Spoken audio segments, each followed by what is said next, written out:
So we're riding those coattails of another big movie release today. We are, but you know who's got the biggest coattails? Fucking Disney. Disney owns everything. Yeah, they do. That's what this movie's about, isn't it? So you want Iron Man, you want Star Wars, you want every Disney princess, you want virtually every video game character in the world that bowed down to our whim in the first movie. Wreck-It Ralph is a film that contains so many video game cameos, listing them all would take an entire video onto itself. So I'm just going to save everyone time and say there's a lot. Curiously though, the most difficult part of getting all those different video game characters into a single film wasn't securing the rights, it was animating the characters in a way the respective rights holders found okay.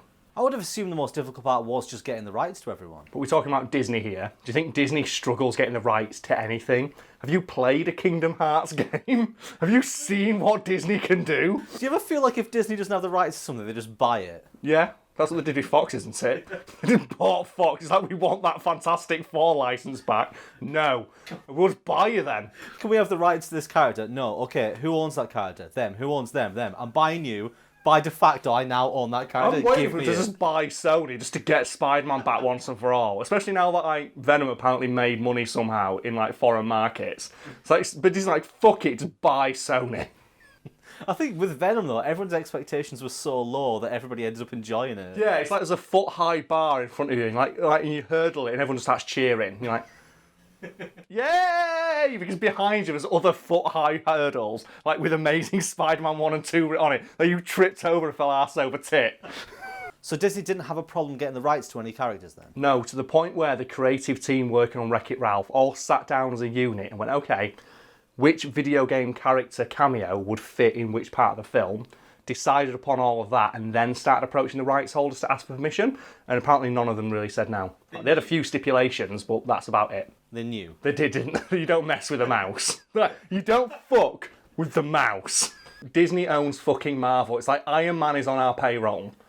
Who the fuck are you, rights holder to Lara Croft, to say we can't use this character in our movie for a 2-second fucking cameo? In the next movie, they have fucking Darth Vader in it. Darth Vader listens to them. Disney says jump, Darth Vader says how high, in an 80-year-old skeleton James Earl Jones voice. They drag him out of his fucking coffin to record Darth Vader lines.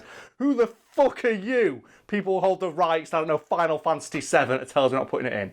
I do find it fascinating that there's a company that owns both cinematic movie rights to Marvel and Star Wars. Yeah, that's why the Kingdom Hearts games I mentioned, they're so crazy. Because every time they release a new one, Disney bought another property. And in the newest one, they said, are we going to go Marvel World in the latest Kingdom Hearts game? Oh, no. That'd be too silly. It's like, really? This is a game where Goofy and Mickey and Donald Duck team up with the people from Frozen to fight Sephiroth? Would it really? If Darth Vader turned up, would that be really so stupid? Would it really actually be if Iron Man turned up?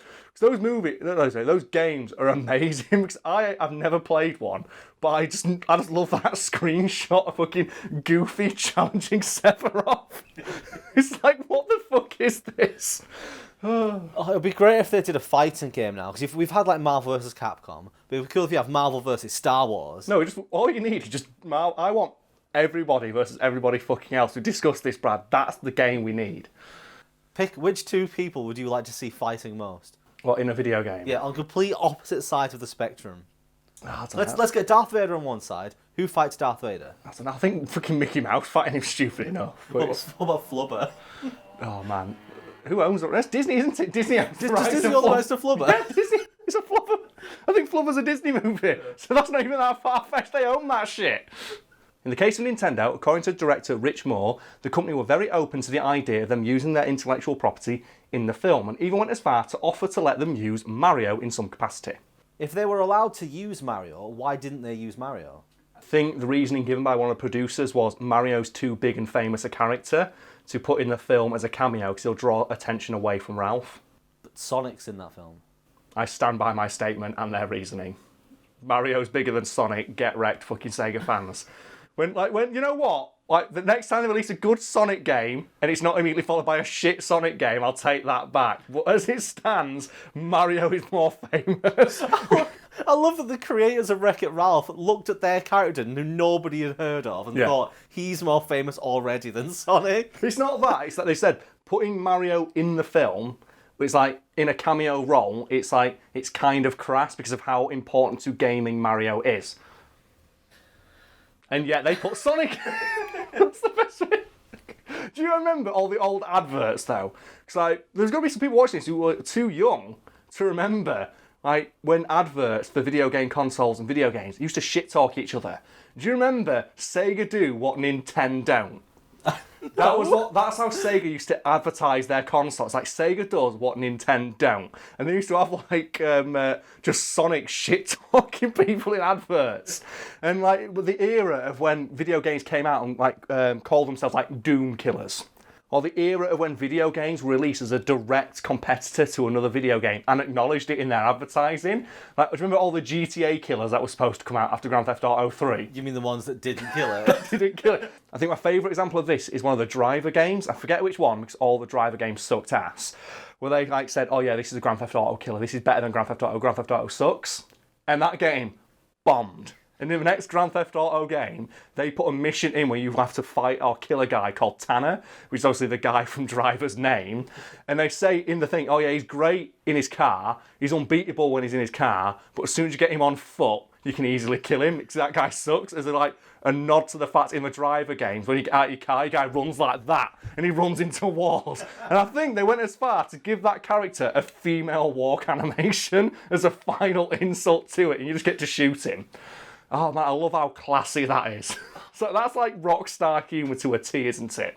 Didn't a similar thing happen with DMC? Oh, it did. And I love this series, so we have to talk about it before we talk about, you know, Wreck-It Ralph. DMC, if you don't know, is a reboot of the Devil May Cry series, and it failed super hard on every fucking level. It was so bad they had to release a definitive edition that took shit out of the base game because it was made fun of so much. My personal favourite being that, in the game, like DMC in the first one, the character Virgil, your brother, wears a fedora all the way through the main story, because apparently the developers thought a fedora is cool, and in the definitive edition, they removed it. And you know you're embarrassed by something when you release an update version again where you remove that shit. And that's not even the tip of the iceberg. It's basically the idea behind it. It's a reboot, and the character Dante, who in the first game, or the first like series of games, is this like unflappable, absolute god tier badass who just goes through everything just like ass backwards because he doesn't give a shit, as evidenced by this clip Brad's gonna put in.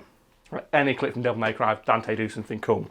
And they decided for the DMC reboot to go, no, Dante's now dark and edgy, as evidenced by this clip Brad's going to put in. And it's the bit of him going, fuck you! And one of the things people complained about the most about DMC is the redesign of Dante, because as you can probably see by the two pictures behind me, in Devil May Cry he has long white hair, and in DMC he has short black hair. And I think they had to tone down how shit his redesign was, because in the earliest promo art he looked like this. He looked like an emaciated Wolverine cosplayer or some shit. And like, I think as well, he smoked in the very first trailer, which goes directly against like the original creator of Dante said Dante's too cool to smoke.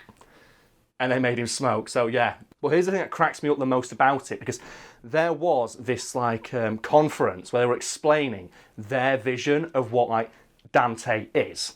And they have, and there's a screenshot you'll be able to find online on the internet where they're saying, like, oh, this is what we think old Dante is. And it's a picture of him wearing, like, the Gilgamesh gauntlets, posing like a badass, in front of the two gay cowboys from Brokeback Mountain. Which, you know, it's very mature, isn't it? Yeah, old Dante is gay, basically, is what they were saying. And so, yeah, but our Dante is Tyler Durden from Fight Club. You know, the guy who's supposed to be the bad guy. That's hilarious enough that they misunderstood the idea of the character that bad. But fast forward to 2018, where they're going to release Devil May Cry 5 soon, and one of the weapons they give Dante in the new game is a fucking cowboy hat. And it looks fucking awesome. And, well, does he throw it like the guy in no, he wears James it. Bond? He's from an enemy. He just wears this sick-ass cowboy hat and it fires meteors from the sky.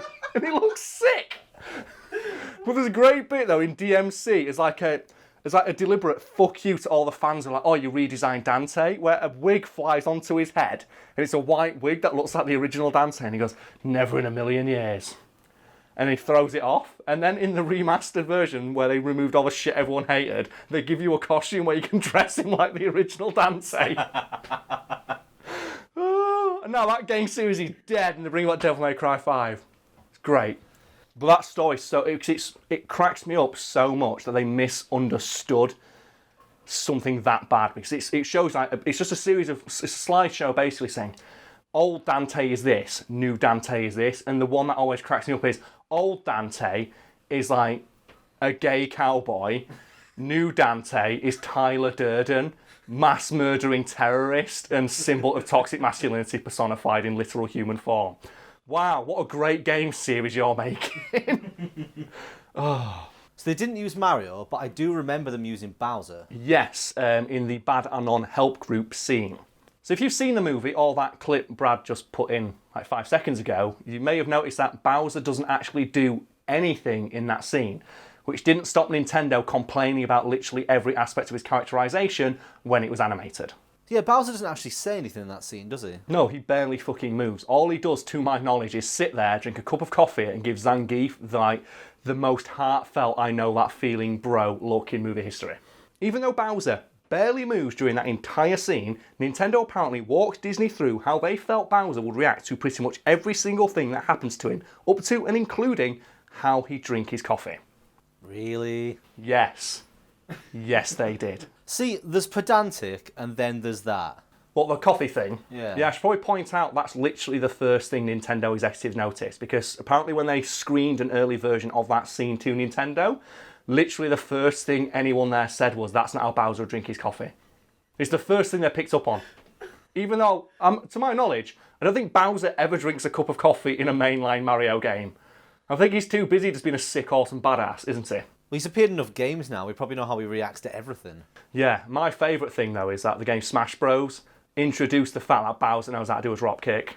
Because one of the moves they gave him in Smash Bros. 4 was a drop kick, and it's fucking awesome. It's just the only move I ever do on people. Just do a running twisty back drop kick to people off the edge of the stage. Because you know what? King Koopa knows how to fucking missile drop kick your ass off the screen. That's the way it's going. So was Nintendo the worst studio for doing this? I think they were the worst overall, but according to Rich Moore and other people who worked on Wreck-It Ralph, every video game studio had a character who appeared in Wreck-It Ralph in some tangible way were almost as bad when it came to micromanaging the shit out of how their character would react to everything in a given scene. And I find that hilarious. But my favourite part, though, is the dick measuring contest that erupted during the animation of that particular scene.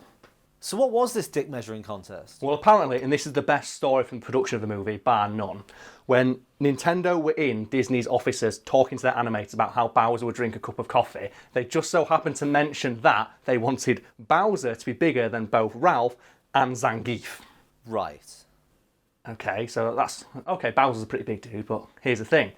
When Capcom came in to review the scene, as Nintendo had done, and give any thoughts on how their characters were being portrayed and if they had any issues they wanted addressed, they said, can you just make sure that Zangief and M. Bison are bigger than Dr. Robotnik? And then when Sega came in to review the scene and make sure there were no problems with how Dr. Robotnik had been portrayed and how he was animated, they said, Dr. Robotnik's quite a tall gentleman.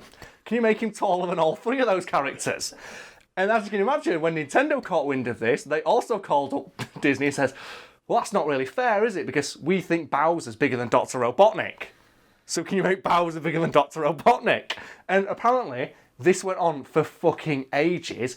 And eventually they said, Ralph just looked tiny in comparison. He's supposed to be like a villain on the scale of these guys as well. So they're all supposed to be around the same size. That's the idea. He can't be sat there like these 40-foot tall giant fire-breathing dragons there. It's really hard being mistaken for a bad guy, isn't it? So they said, fuck it, they're all the same size. And apparently that worked because obviously the only way for any studio or company who owned one of the characters in that scene to challenge that would be to say, our character's not being in it. And seemingly no studio had the balls to do that, so they're all the same size in the final product. Yeah, because if you pull your character out, then that means that the other characters are getting more screen time. Yeah, and the question there will be, so why isn't there a Nintendo representative in this scene? And obviously they were worried that the story will slip out that we were being like, petty arseholes, and that our character had to be bigger than Dr. Robotnik. And it's like Disney had them all by the balls exactly the right amount. They had like Goro. They had like 4 people by the ball at the same time, and they were just squeezing just enough when none of them wanted to pull away. I know that it probably just went round the room once, but I like to think that it went round so many times that all the characters got bigger and bigger and bigger and bigger. No, it did. Apparently, like, the companies who own the rights to all these characters, they argued for ages with Disney about make our character bigger than their character.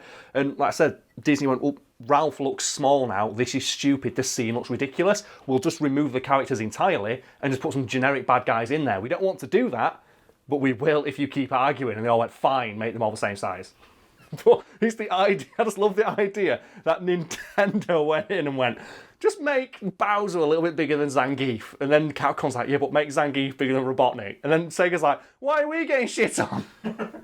So because you make bad games, Sega, stop making bad games. I mean, from an outside perspective, Bowser's probably bigger than Robotnik. Don't start this argument, for fuck's sake. Robotnik might be a tall gentleman, but Bowser is like a mutated turtle man. You can fix it all by looking at Smash Bros. That's got them all in anyway, and Bowser's fucking huge in that. Robotnik's not in Smash Bros. No, but Sonic is. is. You can measure them together. You can compare, yeah, including classic Sonic as well. Yeah. And that's an image I'd like to leave you all today with, folks. A bunch of video game executives sat around a table arguing about which one of their characters is biggest, while a Disney executive sat in the corner slowly shaking his head. So let's take a trip down nostalgia lane. Okay. What was your first console? My first console, I think it was an old Atari 2600. Oh. You know it was high tech. It had wood on it. Nothing says high tech like wood. We had an old one of them. We used to play Dig Dug on it. Dig Dug? I think that's what it's called. Yeah, it's the one where you dig down and you got like find treasure while digging. I played a game online like that called, I think it was Crypt Raider. Something like that. Yeah, we had an old Atari 2600. And then I think after that we got a SNES, Super Nintendo Entertainment System. For all you people who don't know the lingo of the gamer. You still have that, don't you? I still have it, yes, at my house. Is that your original, or did you buy It's the original, yes. Yeah. It's an original SNES. It's still got our, I think it's our Toca Touring Car sticker on the power button that we put on thinking it was cool. I've got that, and we did have a Super Scope for it as well. But my dad threw it away thinking it was useless, and no one's going to buy that. In the box, and I remember when he said he threw it away, I bought it off my phone on eBay, 80 quid, non-boxed. You just threw away 100 quid, Dad, thanks. What was yours? I think mine was the Master System. The Master System. I think we didn't have a Master System, but I played a Master System. Because I remember liking Sonic and thinking, man, this game's great. I love running fast, and then getting punished for running fast because the game can't handle it. That was always the worst bit, wasn't it? I'm sorry, Sonic fans, but your games suck ass. Sonic games aren't great. Hey man, Sonic 3D, Flicky Island, whatever it was called. Oh no, the only good Sonic game was the fucking Sonic Pinball. And that's just the one where you don't have to run around as Sonic. He just spends all his time as a ball. The thing I loved about the Master System was that it had a game built into it. Like every Master System console had one game built in. I think there were like a choice of 3, but I didn't know this. So the one we had Sonic, and we used to play Sonic all the time. I found one at this other place I went to visit, and I was like, ooh, I want to play Sonic. It was fucking Alex Kidd. I will tell you one good game though for like a Sega game was Vector Man. Right. Did you ever play Vector Man? I didn't. Vector Man was the shit. Vector Man, it's about this guy called Vector Man. Okay. And he's like this weird amalgamation of like pixels and orbs who fires like this sick awesome beam out of his hand. But it's the first time in a video game I've seen a character who can do the thing where you fire a gun downwards, which is like the gun out of his hand, and float. And that's one of my favourite features in video games. Like the idea to halt momentum in midair via just like firing a gun, like rocket jumping in Quake and that shit. I love all that. So that was the first game where I experienced that while playing at my cousin's house. It's like running, jumping, and getting over a gap by firing the gun down to keep your momentum going. It's sick. I love that shit. There's always those games on those original consoles that, like, not many people know them, but I think they were popular at the time. Like, the one I had for the Mega Drive was called The Ooze. I don't think I've ever played The Ooze. The Ooze, like, the reason I remember it is because it was so fucking hard to do, because when you died, you died. And it was really hard to win, but what you would do is that you would basically collect bits of ooze and make your body longer. So you were this huge... So it's Snake? Yeah, it was Complicated Snake. Complicated Snake. Snake 2. You could manipulate your goo. So basically you were surrounded by like a big block of ooze. Yeah. And you could send it round paths. So that you could basically like go and do puzzles without moving. Oh, that was like Lemmings and shit. When I can my dad's favourite, Lost Vikings. Lost Vikings. Lost Vikings, such a sick, awesome game. It's such a simple concept. It's 3 Vikings. Like, one can jump, one can block stuff, one can fight. So you have to use them all. But and if one Viking dies, you've got to complete one with the other 2 Vikings. Such a good idea for a game, and I could never beat it. Had that on the Mega Drive Ultimate thing. Could never beat it. I've also got an Atari flashback in here. Have you? Did you have the Atari 2600 though? I didn't know. You didn't have the one that made of wood. Made of fucking wood. Made of wood. It had wood on a console. Because that was the most high-tech shit back in the day. Wood paneling. Brad, I'm disappointed you've not mentioned a specific Sega game, considering our history with it. Dr. Robotnik's Mean Bean Machine. The best Sega the best Sega game. Dr. Robotnik's Mean Bean Machine is the shit. If you want to go play a good game, go play some Dr. Robotnik's Mean Bean Machine. Me and Brad have wiled away many an hour playing that. Well, how many did you beat me by once? Was it 50-0? It's something along those lines. Brad beat me 50-0. He made a mistake in his 51st game. I beat him once, and then I just quit the game and left. I walked out of the house and I was going, "Whoa!" We started playing it because you were like, oh, I remember that. And the reason that I got so good at it is because my brother's friend was so good, and the only way I could beat him was to get really good. And I remember you had like a Rocky montage when I'd left the house. Yeah, I to practice and practice. That's why I got so good at Tekken. Yeah. Because my dad did the old Wazugi Yugi move on me. If people don't know the Wazugi Yugi move, my dad learnt a 10-hit combo in Tekken with Kazuya, and then whenever he played me, you do the 10-hit combo and say, son, this is the super secret Wazugi Yugi move, and he'd go, Wazugi Yugi! And he beat me with this 10-hit combo, and to my child brain, he was breaking what the system could do. I'm like, that's cheating. He's like, it's not cheating, it's the Wazugi Yugi move. And it took me years to learn. There's a command list where it tells you how to do the Wazugi Yugi move. But it wasn't called the Wazugi Yugi move. No, it was. It's like 10-hit combo number 3. Right. So I learned to do the 10-hit combo with Yoshimitsu, which I can still do to this day. Square, triangle, square, circle, circle, circle, square, square, square, square. Yoshimitsu, 10-hit combo number 1.